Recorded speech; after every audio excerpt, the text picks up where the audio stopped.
Amen, Seigneur. Alléluia. Gloire à Dieu.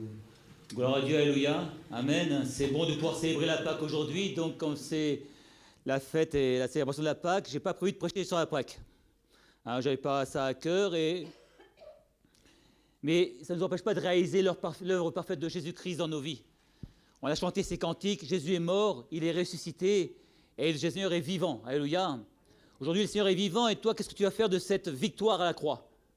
Est-ce que tu as réalisé que Jésus était mort pour toi ce matin? Est-ce que tu as réalisé qu'il était mort afin que toi, tu aies la vie et la vie en abondance? Alors ce matin, si tu n'as pas fait la paix avec le Seigneur, nous t'invitons à faire la paix avec le Seigneur.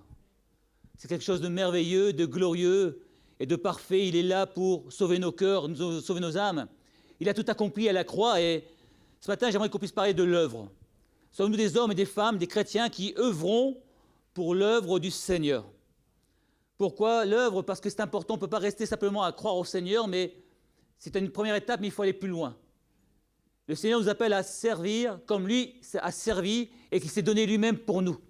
C'est la parole qui nous dit, le Seigneur s'est donné pour nous. Et qu'est-ce que nous faisons de ce don parfait de sa vie pour chacun d'entre nous? J'aimerais prendre un passage dans Jacques, si vous voulez bien. Jacques, chapitre 2, le verset 14.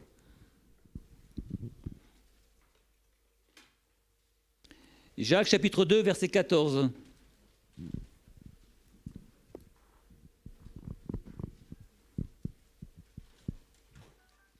Je vais chercher. Jacques, chapitre 2, verset 14, il est écrit « Mes frères, que sert-il à quelqu'un de dire qu'il a la foi s'il n'a pas les œuvres? Cette foi peut-elle le sauver? Si un frère ou une sœur sont nus et manquent de la nourriture de chaque jour, et que l'un d'entre vous, vous leur dites « Allez en paix, chauffez-vous et rassasiez-vous », et que vous ne leur donniez point ce qui est nécessaire au corps, à quoi cela sert-il? Il en a ainsi de la foi. Si elle n'a pas les œuvres, elle est morte en elle-même. Mais quelqu'un dira, toi tu as la foi, et moi j'ai les œuvres. Montre-moi ta foi sans les œuvres, et moi je te montrerai la foi par mes œuvres. Tu crois qu'il y a un seul Dieu, tu fais bien. Les démons le croient aussi, et ils tremblent. Amen, alléluia. On va s'arrêter là. Pourquoi ce passage? Parce que je pense qu'aujourd'hui il est important pour nous chrétiens de ne pas seulement croire en la parole, mais de la vivre et de la mettre en pratique chaque jour de notre vie. Alléluia. Dans Jean est écrit, si vous savez ces choses, vous êtes heureux pourvu que vous les pratiquiez. C'est Jésus qui dira ça. Si vous savez ces choses, vous êtes heureux, à condition que nous puissions les pratiquer. Il ne suffit pas de connaître les choses de Dieu, il ne suffit pas de lire la parole, de la méditer. Il est aussi important de la vivre. Il est aussi important pour nous chrétiens de la mettre en pratique chaque jour de notre vie. Je dirais même chaque instant de notre vie. Alléluia. C'est dans la Bible, il y a un homme qui a reçu la sagesse de Dieu, c'est Salomon. Cet homme était reconnu comme l'homme le plus sage. Et les gens venaient au travers de la terre pour entendre et écouter sa sagesse. Pourtant, cet homme qui parlait de la sagesse, qui parlait des choses de Dieu, qui disait qu'il fallait suivre un seul Dieu, à la fin de sa vie, il va se détourner de Dieu.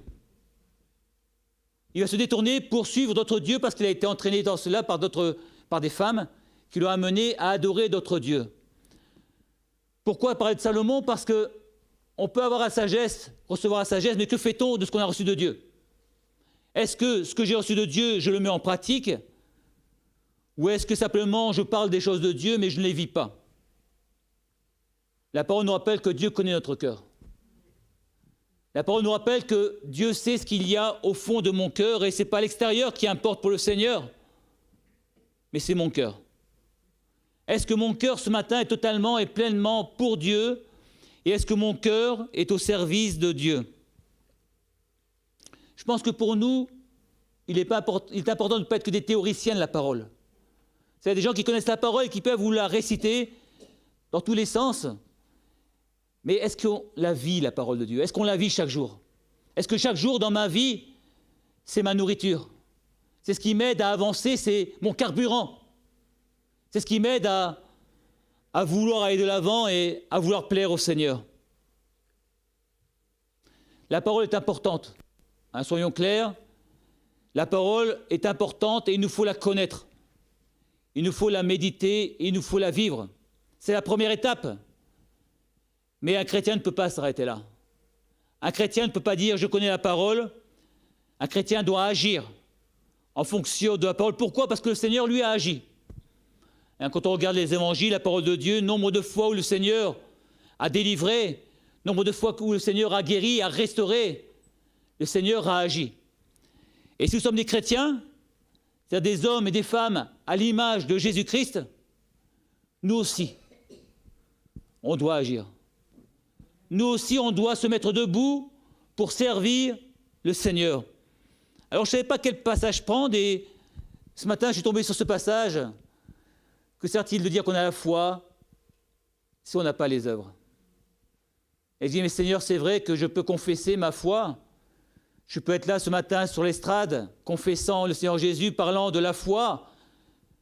Mais est-ce que je suis un homme, ou sommes-nous des hommes et des femmes agissant pour le Seigneur ? Ou simplement, est-ce que je parais être bien ? Et qu'est-ce qu'il y a au fond de mon cœur ? Ce matin, qu'est-ce qu'il y a au fond de mon cœur ? Qu'est-ce qu'il y a au fond de ton cœur ? C'est Jacques qui dit que la foi sans les œuvres est morte. Alors, pour un peu étayer cette pensée, je suis reparti dans les évangiles et dans Luc chapitre 10, versets 25 à 37, on nous parle du Samaritain. Vous connaissez l'histoire du Samaritain, c'est un professeur qui dira à Jésus, « Mais Seigneur, que dois-je faire pour hériter la vie éternelle ?» Jésus lui dira, « Mais qui dis-tu » Et il répondit, « Tu aimeras le Seigneur ton Dieu de tout ton cœur, de toute ton âme, de toute ta force et de toute ta pensée, et ton prochain comme toi-même. » D'accord ? On ne s'arrête pas au Seigneur, aimer le Seigneur, mais aimer ton prochain comme toi-même. Et Jésus lui dit, « Fais cela et tu vivras. » Et lui, vous ne comprenez pas ce que Jésus dira, dit, « Mais c'est qui mon prochain ? Quel est mon prochain ?» Et donc Jésus va partir de cette parabole où un homme a été attaqué sur le chemin et où il y a d'abord un prêtre qui passe et qui ne s'arrête pas. Après, il y a un lévite qui passe au même endroit et il ne s'arrête pas. Après, un samaritain qui voyageait par là, lui s'est arrêté, a pris soin de cet homme qui était agressé, il a pansé ses plaies, il a versé de l'huile sur ses plaies, et le lendemain, il l'a amené dans une auberge pour le soigner. On peut confesser Jésus, ces hommes, ces prêtres, ces lévites sont des hommes de Dieu, des hommes qui servaient le Seigneur. Peut-être qu'ils devaient avoir un rendez-vous quelque part urgent ou peut-être participer à une réunion dans une synagogue, et pourtant, ils ont vu cet homme blessé. Et ils ont oublié que Jésus nous appelait à aimer notre prochain, que Dieu nous a appelés à aimer notre prochain. Attention au danger de la religiosité. C'est bien d'être là au dimanche parce que c'est Pâques, mais c'est bien d'être là tous les dimanches. C'est bien d'être là dimanche parce que c'est Pâques, mais c'est bien d'être là le mardi dans les réunions de prière, le jeudi dans les réunions de prière, d'être là dans le combat spirituel. Pas seulement le dimanche parce que c'est le jour du Seigneur, mais tous les jours, c'est le jour du Seigneur. Et tous les jours, nous devons vivre notre Pâques. Tous les jours, notre vie. Pas seulement le dimanche de Pâques, mais chaque jour. On doit vivre ce temps particulier où le Seigneur est ressuscité, où il vit dans nos vies. Jésus dira, les scribes et les pharisiens occupent la chair de Moïse. Faites donc et observez tout ce qu'ils vous diront, mais ne réglez pas vos actes en fonction des leurs. C'est ce qu'il dira dans Matthieu chapitre 23, verset 3. C'est important de parler, c'est plus important d'agir pour le Seigneur. Ne soyons pas à l'image de ces pharisiens, mais soyons des hommes et des femmes d'action pour le Seigneur. Paul dira aux Colossiens, tout ce que vous faites, faites-le de tout votre cœur, comme pour le Seigneur, et non pas pour les hommes. Tout ce que nous faisons, faisons-le comme pour le Seigneur. Et Paul, qui dit ça, est quelqu'un qui a travaillé pour le Seigneur. On est d'accord ? Il nous invite, nous aussi, à travailler pour le Seigneur et pour lui seul. Et travailler pour le Seigneur, ce n'est pas simplement lire la parole, mais c'est aussi la vivre et la mettre en pratique. Jésus dira dans Matthieu chapitre 7, verset 21, « Ceux qui me disent Seigneur, Seigneur, n'entreront pas tous dans le royaume de Dieu, mais seulement celui qui fait la volonté de mon Père. » Dieu nous invite dans sa parole à être des hommes et des femmes qui portons du fruit pour le Seigneur. Est-ce qu'aujourd'hui, je porte du fruit pour le Seigneur ? Est-ce que mon arbre, planté et enraciné en Jésus-Christ, porte du fruit pour le Seigneur? On a chanté, c'est par grâce que nous sommes sauvés, et la grâce est là. La grâce est une réalité, et la grâce est certaine et sûre. Mais la grâce ne doit pas nous empêcher de rentrer dans le service. Jésus dira aussi dans Matthieu chapitre 7, versets 19 à 20, « Tout arbre qui ne porte pas de bons fruits est coupé et jeté au feu. C'est donc à leurs fruits que vous les reconnaîtrez. » Ce matin, dans ma vie, dans ta vie, est-ce que les hommes et femmes voient du fruit en l'honneur du Seigneur? Est-ce que mon langage, est-ce que mon comportement, est-ce que ma vie sont à l'image et à la gloire du Seigneur ce matin? Certes, nous ne sommes pas parfaits, et moi en premier, rassurez-vous, mais ça ne doit pas m'empêcher de vouloir progresser dans ces choses. Ce n'est pas un fait, ce n'est pas parce que je me dis que je ne suis pas parfait que je ne dois pas essayer d'avancer, de grandir dans ces choses que je ne fais pas encore et que je peux faire pour le Seigneur. Je pense qu'en tant que chrétien, il est important que notre vie soit à l'image de ce que nous confessons. C'est bien beau d'avoir un poisson derrière sa voiture, si je roule à 200 à l'heure, c'est un contre-témoignage, enlever le poisson. Ou arrêter de rouler à 200 à l'heure. Vous avez le choix, d'accord? Si je confesse à mes voisins que je suis chrétien et que dans mon couple, je me dispute constamment, quel témoignage? Si je dis que je suis chrétien et que ma vie n'est pas conforme à la parole de Dieu, quel témoignage? Si je suis toujours en train de dire des gros mots, des phrases, des mots qui ne sont pas normales pour un chrétien, quel témoignage? Il ne suffit pas de confesser qu'on est chrétien. Et à la limite, quand on confesse qu'on est chrétien, on prend une responsabilité et on s'engage. On s'engage en disant, moi, en tant que chrétien, je vais vous montrer que ce que j'ai reçu de Dieu a changé mon cœur, a changé ma vie, que je suis une personne différente, une nouvelle création, une nouvelle créature, et qu'il y a des choses que je ne fais plus. Qu'il y a des choses que je ne veux plus faire. Et par la grâce de Dieu, j'ai envie de ne plus les faire. Parfois c'est difficile parce que parfois on est tenu par des choses, mais si dans notre cœur il y a l'envie, si on a envie de changer, Dieu nous aidera. Et si dans la prière je demande au Seigneur de m'aider à changer, lui il le fera. Moi je le crois sincèrement parce qu'il est celui qui connaît les cœurs, on l'a entendu tout à l'heure, qui connaît les vies et qui vient au secours du malheureux qui crie à lui. Alléluia, amen. Vous allez me dire, pour Pâques, il n'a pas choisi une bonne pensée, le frère, mais j'avais à cœur ces choses. Vous savez, il y a tellement de religiosité dans nos vies aujourd'hui, de religiosité qu'on doit sortir de ces choses. On doit sortir de ces carcans, de ces habitudes religieuses pour vivre pleinement notre foi en Jésus-Christ. Il est beau de se souvenir que c'est un temps particulier, de se rappeler que Jésus est mort à la croix. Mais on ne doit pas s'arrêter là. Qu'il est ressuscité, on ne doit pas s'arrêter là, parce qu'il est là avec nous chaque jour maintenant. Il est là, présent. Ce matin, il est là. Il est présent dans ce lieu, et notre plus grande joie pour nous, ce serait de l'honorer.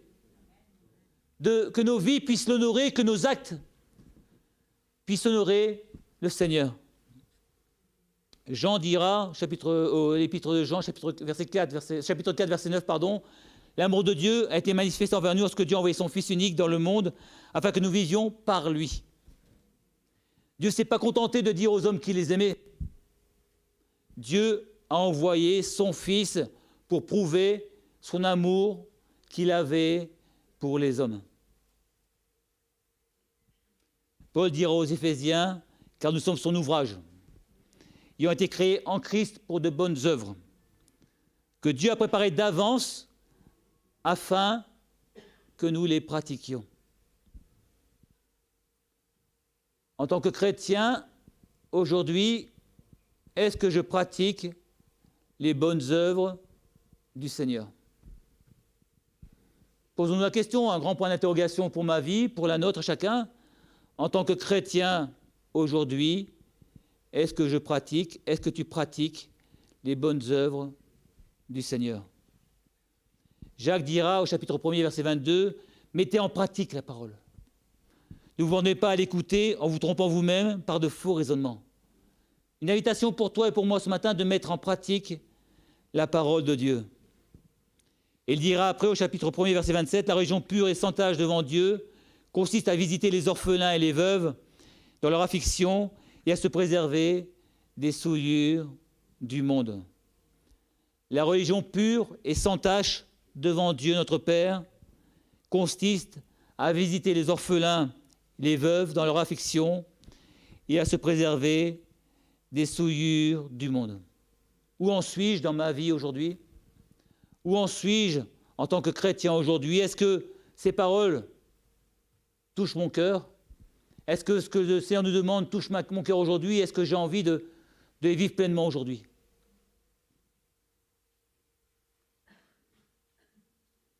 La parole nous dit que s'agit de quelqu'un à dire qu'il a la foi s'il n'a pas les œuvres. Et en parlant des œuvres que nous devons faire, j'ai voulu cibler, non pas toutes les œuvres, c'est impossible, mais quelques points importants dans la vie du chrétien afin de pouvoir progresser dans les œuvres que nous devons accomplir de la part du Seigneur. Et la première qui m'est venue à l'esprit, c'est notre piété. Je pense que si, en tant que chrétiens, nous ne sommes pas des hommes et des femmes pieux et pieuses, nous ne pourrons pas aller plus loin. Jésus dira, quand tu pries, entre dans ta chambre, ferme ta porte et prie ton Père qu'il y a dans le lieu secret, et ton Père qui voit dans le secret te le rendra. Matthieu 6, verset 6. Je pense que notre relation avec le Père est primordiale pour pouvoir entrer dans l'œuvre et dans le travail du Seigneur. Si nous cherchons à vivre une vie saine, joyeuse, paisible, si nous voulons être vraiment des hommes et des femmes au service de Dieu, la première des choses, et la chose primordiale, c'est d'être des hommes et des femmes pieux et pieuses pour le Seigneur. Chaque jour, fidèles dans la prière, fidèles dans la lecture de la parole. C'est un peu le socle de notre vie. Le rocher de notre vie, c'est notre piété.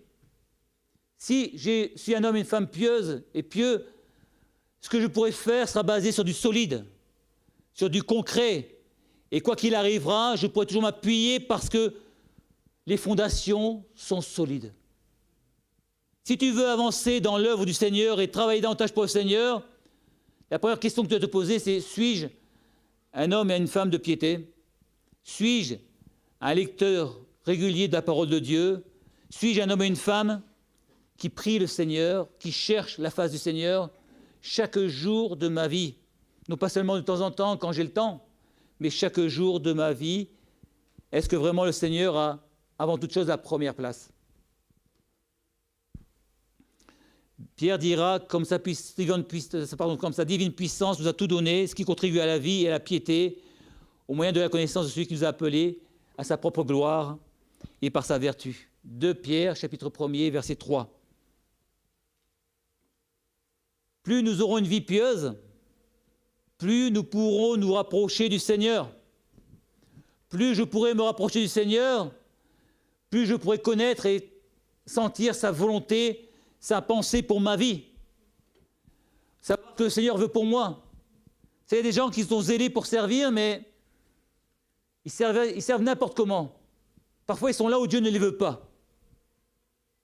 Si Dieu t'appelle à le servir, tu dois savoir où Dieu veut que tu le serves. Et non pas où toi, tu as envie de le servir. Ce qui nous importe, c'est d'être là où Dieu nous veut. Et non pas là où j'ai envie d'être. Parce que parfois, on n'est pas au bon endroit et au lieu de faire le bien, on ne fait pas ce qu'il faut, on fait le mal parce qu'on n'est pas là où Dieu nous a placés. Paul dira à Timothée, exerce-toi la piété.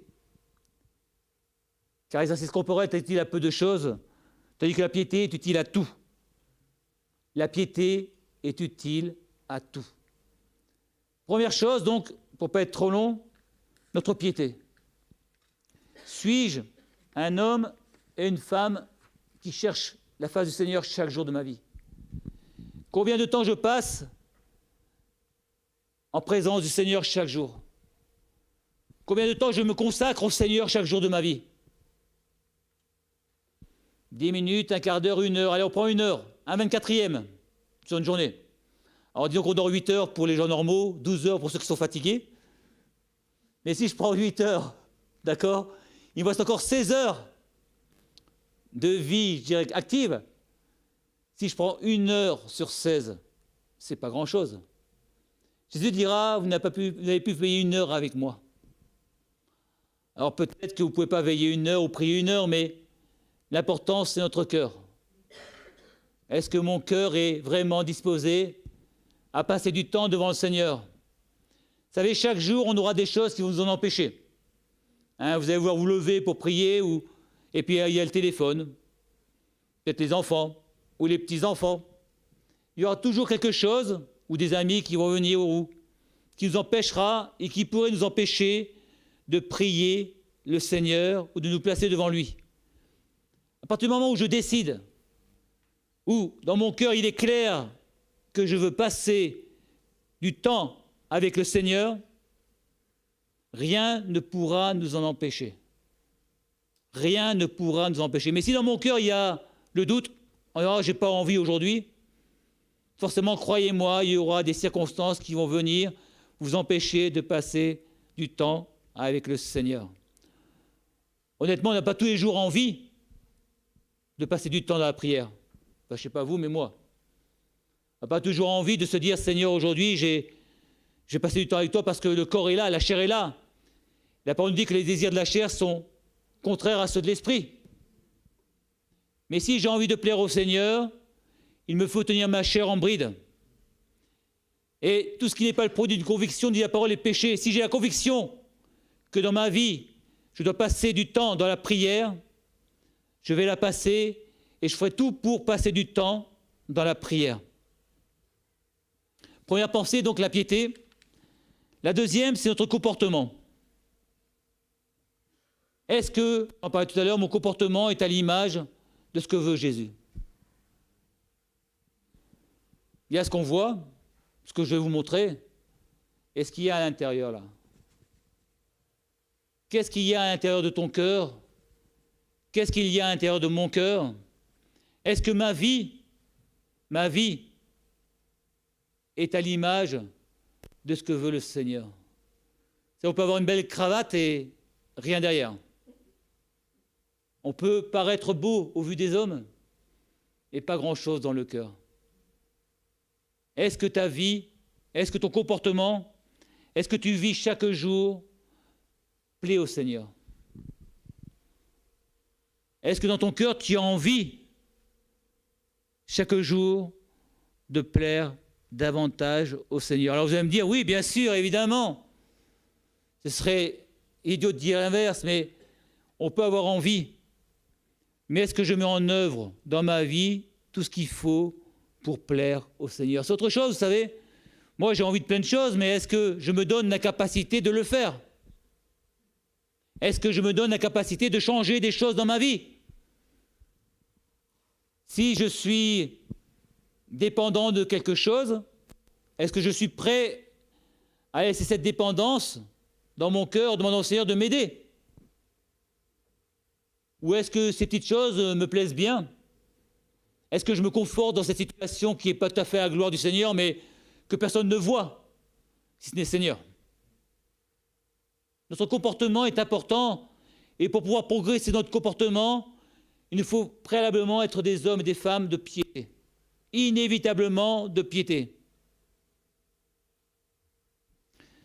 Paul dira aux Romains, car ceux qu'il a connus d'avance, il a aussi prédestiné à être semblable à l'image de son Fils, afin que son Fils fût le premier, né de plusieurs frères. Il les a prédestinés à être semblables à l'image de Jésus-Christ. Nous avons été prédestinés à être semblables à l'image de Jésus. Il y a du travail, hein. Enfin, chez moi, il y a du travail, en tout cas, je peux vous le dire. C'est pas fini, Dieu n'a pas fini avec moi, croyez-moi. Entre les mains du potier, l'argile a besoin d'être façonnée, façonnée et façonnée encore. Hein. Mais est-ce que mon cœur est malléable? Pose-nous la question, est-ce que ton cœur est malléable ce matin entre les mains du Seigneur? Est-ce que tu es prêt à ce que le Seigneur encore te travaille? Est-ce que tu es prêt à ce qu'il te cisèle encore, te rende encore plus beau, plus agréable? Est-ce que tu es prêt ce matin à laisser le potier encore agir dans ton cœur, à agir sur ce vase que tu es, afin que ce vase soit vraiment un vase d'honneur au service du Seigneur. Alléluia.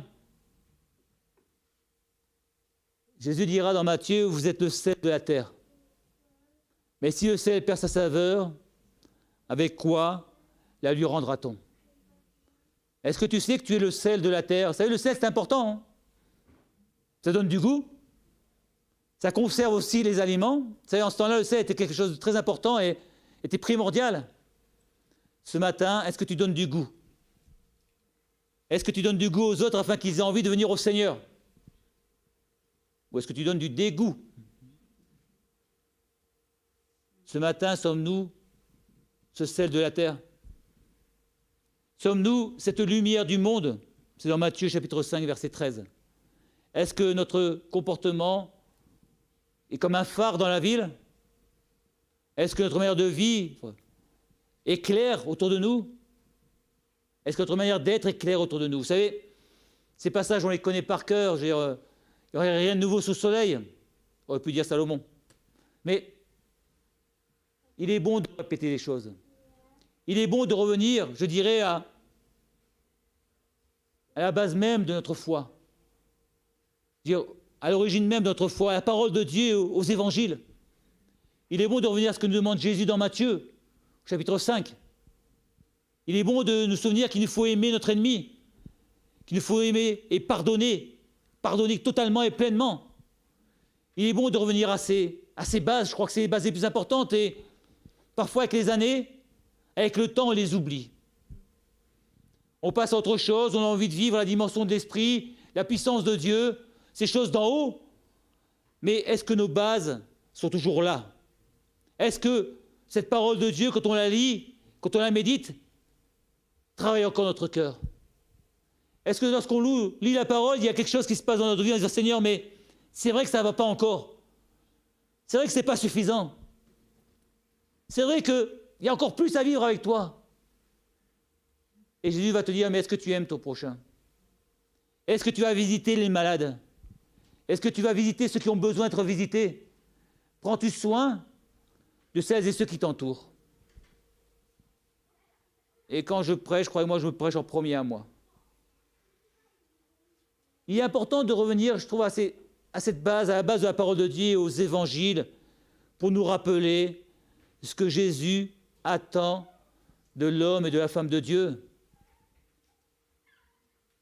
Si quelqu'un a la foi, est-ce qu'il a les œuvres qui suivent avec la foi? Et Jacques dirait que la foi sans les œuvres est morte.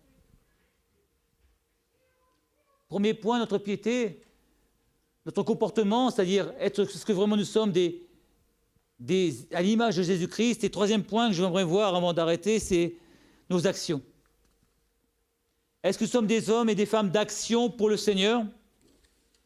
Est-ce que les talents que j'ai, naturellement, et est-ce que les talents que le Seigneur m'a donnés, est-ce que je les mets en pratique ou est-ce que je les ai enfouis dans la terre?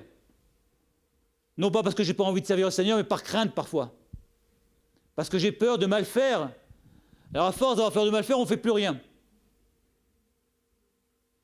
Et je pense toujours à Pierre, moi, et à Pierre qui a marché sur l'eau. Il a marché sur l'eau parce qu'il est sorti de la barque. Il y en a qui vont voir Pierre en train de sombrer. Moi, je vois en train de marcher sur l'eau. C'est bien plus important. Bien sûr qu'on peut se tromper. Bien sûr qu'on peut sombrer. Bien sûr qu'on peut ne pas être là et pas réussir ce qu'on veut faire. Mais il vaut mieux que le Seigneur nous relève plutôt que de rester à rien faire. Il vaut mieux que les talents ou les mines que le Seigneur nous a donnés, nous puissions les faire fructifier plutôt que les enfouir dans la terre et attendre le retour du Seigneur. C'est ce que nous dit le Seigneur à travers ces paraboles. N'ayons pas peur de servir, même si notre chair nous dit « mais tu n'es pas capable de le faire ».